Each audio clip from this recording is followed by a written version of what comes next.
Ashamaa harka fuunee kabajamtootaa fi jaalatamtoota hordoftoota qaroo miidiyaa oduu keenyaa kan guyyaa har'aa kan biyya keessaa fi biyya alaa hunda qabannee isiniif dhiyaanneetiin jirra. Hanga xumuraatti waliin akka turtan isin affeerra.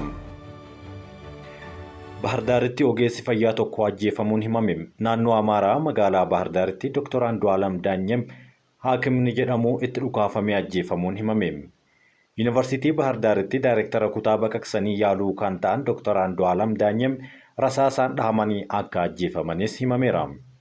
Hiriyoonni isaa kan bakka hojii Dr. Andu'aalam magaalaadhaa yeroo galutti akka rukutamee fi garuu eenyuun akka rukutame wanti beekame hin jiru jedhaniiru. Haaluma kanaan naannoo Oromiyaa godina Shawaa Lixaatti daa'imni Simboo Birhaanuu jedhamtus ajjeefamteerti. Simboo Birhaanuu daa'ima umrii 10 yommuu taatu torbaan kana qe'ee warra ishee keessatti ajjeefamtee argamte. Ajjechaan kunis godina Shawaa Lixaa aanaa Meettaa Walqixxee magaalaa Eelaatti guyyaa roobii raawwachuun isaa dhagahame. Ammatti bu'aan qorannoo ifa haa ta'uu baatu malee ajjechaa dura daa'imni kanarratti miidhaan saalaa raawwatamuu sana booda fannifamtee argamuu ishee maatii fi ollaan isaanii himaniiru. Ajjechaa daa'ima kanaaf kan gaafatamu namoota bakka bashannanaa qe'ee daa'ima kanaa turan yommuu ta'u maddeen garaagaraa kana akeekaniiru. Garuu qorannoon waan mirkanaa'e hin jiru. Bu'aan qorannoo reeffaa akka eegamaa jiruu fi poolisiin qorannoo eegaluu gara fuulduraatti uummataafis akka ifa ta'uu dubbatameera. Bulchaan aanichaa obbo Birhaanuu Ajjamaa shakkamtoonni 3 to'atamuu himanii qaamoleen dhimmi ilaallatu hundumtuu cichoominaan hojjechaa akka jiran dubbataniiru. Ajjechaan kun ganda Roggee Eelaatti guyyaa roobii akka lakkoofsa Itoophiyaa amajjii 21 bara 2017 waaree booda raawwatame. Hawaasni Musliimaa nageenya biyya keenya eeggachuu qaba jedhan Sheek Haji Ibrahim Tufaam. Hawaasni Musliimaa yeroo kamiyyuu caalaa nageenya biyyaa eeggachuu akka qabu pirezidaantiin mana maree waliigala dhimmoota Islaamummaa Itoophiyaa Sheek Haji Ibrahim Tufaan dhaaman. Dorgommii xumuraa Qura'aanaa fi Azaanaa idil-addunyaa lammaffaan qopheessummaa mana maree dhimmoota Islaamummaa Itoophiyaa fi waldaa Qura'aanaa Zayid Ibnu Saabitiin kaleessa istaadiyeemii magaalaa Finfinneetti geggeeffamee ooleera.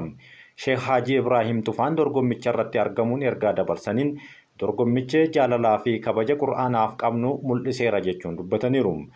Ulamaawwan mana marichaa dorgommii akka milkaa'uu tattaafatanii fi tattaaffii hamaa taasisanis galateeffatuu qaban jechuun dubbataniiru. Nageenyi namaaf murteessaa ta'uu isaan hawaasni Musliimaa yeroo kamiyyuu caalaa nageenya isaa eeggachuu akka qabus dhumarratti dhaamaniiru. Yaa'iin idileen lammaffaan paartii badhaadhinaa guyyoota 3 darbaniif gaggeeffamaa ture dhimmoota garaagaraa irratti mari'achuun murtee dabarsuudhaan ibsa ejjennoo abbaa qabxii 8 baafachuun xumuramuun himame. Paartichi yaa'ii kanaan hooggantoota waggoottan dhufaniif Oromiyaa bakka bu'uun miseensa koree hojii raawwachiiftuu paartichaa ta'uun kan muudaman tajaajila kennan armaan gaditti ifoomseera. Isaan keessaas Dr. Abiy Ahmad, obbo Shimallis Abdiisaa, obbo Awwaluu Abdii, obbo Fiqaaduu Tasammaa, aadde Adaanech Abeebee, aadde Caaltuu Saanii, obbo Saadaat Nashaa, Dr. Tashoomaa Addunyaa, obbo Kaffayaaloo Tafarraa, Dr. Iyyoob Takkaallenyi fa'aa kana keessatti eeramaniiru. Maddi oduu kanaa waajjira pirezidaantii mootummaa naannoo Oromiyaati. Naannoo Tigraayitti gaaffiiwwan misoomaa uummanni kaasuu deebisuuf xiyyeeffannaan hojjetamaa jiraachuu himame. Nageenya naannoo Tigraayitti argame waaressuuf galiiwwan misoomaa uummatni kaasuu deebisuuf xiyyeeffannoon hojjetamaa jiraachuu bulchiinsi yeroo naannichaa beeksiseera. Mana maree gorsa miseensota hooggantoota bulchiinsa yeroo waldaalee siivikii fi hooggantoota nageenyaa of keessatti qabatee guyyaa kaleessaa marii taasiseera. Nageenya naannichaatti kan argame itti fufsiisuuf gaaffiiwwan misoomaa uummatichaa deebisuuf xiyyeeffannaan kenname hojjetamaa jiraachuu pirezidaantiin bulchiinsa yeroo naannoo Tigraay obbo Geetaachoo Raddaan ibsaniiru. Hojiileen eegalaman akka milkaa'aniif hayyoonni, dargaggoonni, waldaaleen siivikii fi paartileen siyaasaa qooda isaanii akka bahatanis dhaaman. Mana maree gorsaa kan hundaa'ee rakkoolee naannichaa furuu keessatti qooda ol'aanaa qabaachuus ibsan. Dhaabbata yaaddawwanii fi ilaalcha gama hundaan jiran ija walqixaan keessummeessuu akka ta'e seeraniiru. Dhaabbileen hirmaannaa uummatichaa dhugoomsuun ijaarsa xiyyeeffannaa argachuu qaban kan jedhan pirezidaantichi manni marichaa sochii siyaasaa naannichaaf bu'uura akka kaa'u abdii qabaachuus himaniiru. Waltajjicha irratti dura taa'aa fi itti aanaan dura taa'aas filatamuun dhagahameera. Tiraamp dhiheessii qoricha HIV/AIDS addaan kutuun Itoophiyaaf rakkoo hamaa ta'uu ministeerri fayyaa Itoophiyaa beeksise. Pirezidaantiin Ameerikaa haaraa filataman Doonaald J. Tiraamp qoricha farra HIV/AIDS dhaabuuf ajaja dabarsuun Itoophiyaan akka yaaddessu ministeerri fayyaa biyyattii ibsa isaa baaseera. Bulchiinsa Tiraamp dhiyeessii qoricha farra HIV/AIDS qofa osoo hin taane dhiyeessii qoricha buusaa fi qoricha daa'imman reefuu dhalataniin biyyoota jaarmiyaa USAIDtiin deeggaramanitti addaan kutuu Reuters gabaasee jira. Murtoon kun akka tasaatti hojii irra yoo kan oolu ta'ee Itoophiyaaf rakkoo hammaataa ta'uu danda'a jedhan Itoophiyaatti itti gaafatamaa ittisaa fi to'annoo HIV/AIDS obbo Fiqaaduu yaadata. Itoophiyaatti namoonni qoricha farra HIV/AIDS fudhataa jiran 600 ol akka ta'an kan eeran obbo Fiqaaduun kanaan dura qorichi kun bilisaan namoota dhibicha waliin jiraataniif Itoophiyaatti kennamaa ture jedhan. Sadarkaa addunyaatti hanga xumura bara 2023tti namoonni miiliyoona 39.9 vaayirasii HIV/AIDS waliin akka jiraatan dhaabbanni fayyaa addunyaa ifa godha. Haaluma kanaan dhaabbanni fayyaa addunyaa murtoon pirezidaantiin Ameerikaa kun lubbuu namoota miiliyoonaan lakkaa'amanii balaa irraa buuse jedhee yaadda'uu ibseera.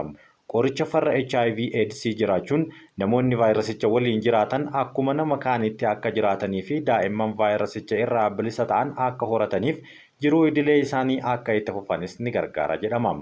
Dhiyeessiin qoricha lubbuu baraarsaa kanaa dhibuun isaa garuu rakkoo jabduu uummata kanatti akka uumus dubbataniiru. Dhiyeessiin qoricha farra HIV/AIDS adda cituun lubbuu namoota vaayirasicha waliin jiraataniif balaa ta'uu fi tamsa'icha vaayirasichaa hammeessuu akka malus dubbatameera.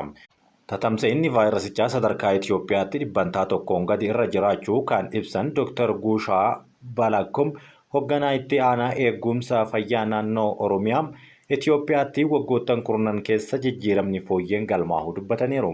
Dhibeen HIV ammallee yaaddoo fayyaa addunyaa cimaa ta'uu kan itti fufe ta'uu kaasanii haa ta'u malee magaalota biyyattii keessatti tatamsa'inni vaayirasichaa 3% irra jiraachuus eeraniiru. Kanumaan walqabatee dhorkii Doonaald Tiraamp kaa'e kun yaaddoo hamaa akka itti ta'e ministeerri fayyaa Itoophiyaa beeksiseera.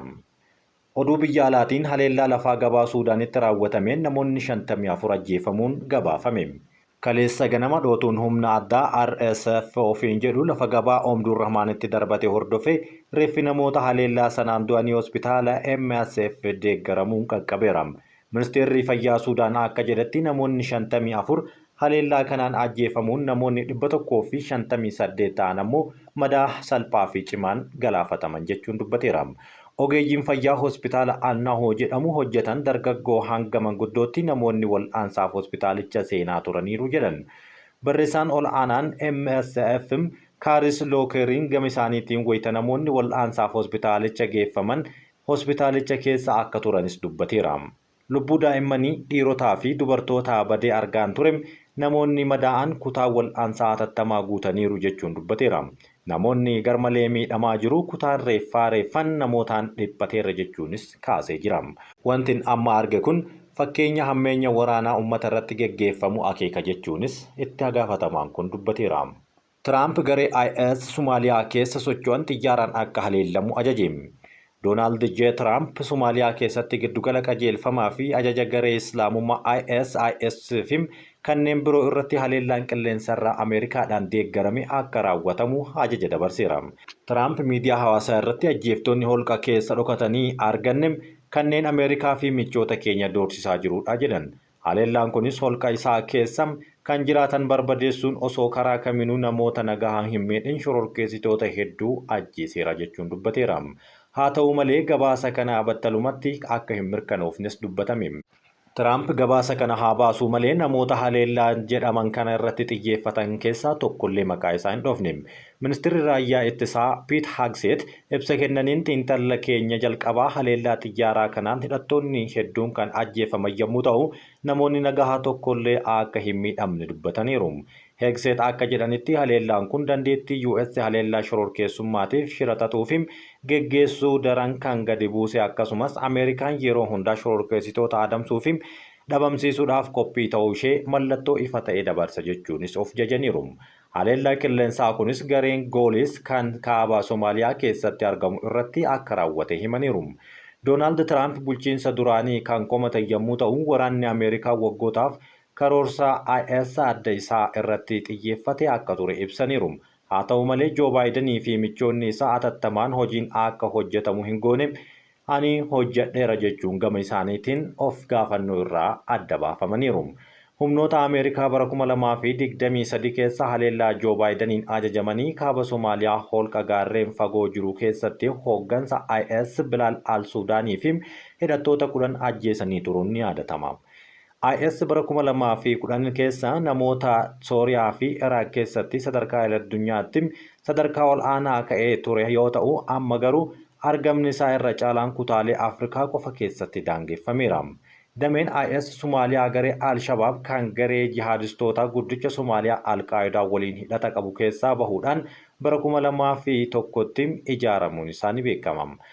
Akka waajjirri daayirektarri odeeffannoo biyyaalessaa Ameerikaa jedhutti IS Somaaliyaa keessatti argamu namoota biyya keessaa saamuudhaan kan beekamu yommuu ta'u, irra caalaan haleellaa xixiqqaa fi darbee haleellaa guddaas kan raawwatudha jechuun dubbateera. Kaanaadaa fi Meeksikoon qaraxa Tiraamp irra kaa'ee haaloo bahuuf dhaadatan. Pireezidaantiin Ameerikaa Doonaald Tiraamp qaraxa haaraa meeshaalee biyyoota Chaayinaa, Meeksikoo fi Kaanaadaa irraa Ameerikaa seenan irratti qaraxa kaa'aniiru. Tiraamp qaraxa 25% Kaanaadaa fi Meeksikoo irra yoo ka'an, Chaayinaa irraa immoo 10% kaahuu kibxata darbe irraa akka hojii eegale dubbateera. Tiraamp damee anniisaa Kaanaadaa irraa taarifa isa xiqqaa 10% kaahus dubbate. Akka pireezidaantichi kun jedhetti biyyoonni sadan daddabarsa qoricha sammuu namaa adochuu fi godaantota irratti yaaddoo uuman godhuuf xiyyeeffannoo akka hin kenninin ibsaniiru. Qaraxa biyyoota sadeen irra kaa'uuf kanaan dura doorsisee ture Kaanaadaa fi Meeksikoon qaraxa Tiraamp irratti ittiin haaloo bahuufis of qopheessaa akka jiran dubbataniiru. Biyyoonni lamaan yoo haaloo bahan dubbicha akka hammeessanis akeekkachiisaniiru. Chaayinaa, Meeksikoo fi Kaanaadaa walumaa galatti oomisha Ameerikaa seene keessaa 40% akka qaban dubbatama. Tiraamp toora X irratti akka maxxansetti qaraxa har'a ifoome kun Chaayinaa, Meeksikoo fi Kaanaadaan dawaa summaa'aa gara Ameerikaatti yaa'uu dhaabuudhaaf waadaa seenaniif itti gaafatamoo gochuuf jechuun dubbate. Pireezidaantiin Meeksikoo gama isaaniitiin deebii jabaa Tiraampiif deebisaniiru. Pireezidaanti Doonaald Tiraamp oomishaalee fi meeshaalee Meeksikoo, Kaanaadaa fi Chaayinaa irraa galan irratti qaraxa dabalaan ogeessonni biyyoota kanneenii deebii murtee kana madaalu fudhachuu himaniiru. Pireezidaantiin Meeksikoo Kilaadiyoo Sheembuun yakkamtoota meeshaalee waraanaa gurguddoo oomishaalee kan gurguru warshaalee Ameerikaati jechuun dubbatteerti. Kanaaf Ameerikaan meeshaa waraanaa seeraan alaa gara daangaa keenyaatti galu nurraa dhaabuu qabdi jechuunis pireezidaantiin kun dubbataniiru. Tiraamp ammoo godaantota Meeksikoodhaa galan yakkamtoota jechuun yeroo hedduu kan waaman yommuu ta'u, pireezidaantiin Tiraamp waliin atakaroo keessaa galuu hin barbaadu jetteerti. Waliin taanee dhimma fayyaa hawaasaa fi nageenyaa irratti garuu hojjechuu ni dandeenya. Qorichoonni sammuu namaa hadochan karaa Meeksikoo Ameerikaa galuu kan jedhuuf deebii kanas deebisaniiru. Dabalataan ministeerri faayinaansii biyyattii tarkaanfii qaraxaa fi qaraxaan ala faayidaa biyyaalessaa Meeksikoo kabachiisuu akka fudhatus ajaja dabarseera. Haleellaa Raashaa mana barumsaa Kursik keessatti raawwatameen namoonni 4 ajjeefamuun himame. Raashaa mana barnootaa naannoo Kursikitti argamuun namoota nagahaa mana barnootaa keessaa daheeffatanii haleellaa raawwate jechuun pireezidaantiin Yukureen Volodimir Zelenskiin himaniiru. Waraanni Yukureen akka himetti namoonni 4 haleellaa sanaan ajjeefamaniiru. Namoonni naannoo Kursik magaalaa Suudizaa keessatti argaman miidhaman keessaa irra caalaan isaanii manguddoota jedhan. Naannoo Raashaa kun ji'oota 5tti dhihaatuuf to'annoo waraana Yukureen jalatti kan argamtudha. Gamoo mana barnootaa sana keessa namoonni 80 ol baraaramuun kan eeramu yommuu ta'u, himannaa Yukureen haleellaa Raashaa irratti raawwatte jettu hin mirkaneessine. Mooskoon garuu haleellaa raawwatame kanaaf Yukureeniin deebistee himatteerti. Kabajamtootaa fi jaalatamtoota hordoftoota Qaroo Miidiyaa laayik, sheer, sabiskiraayib gochuun yeroo hundaa waan waliin turtaniif galatoomaa.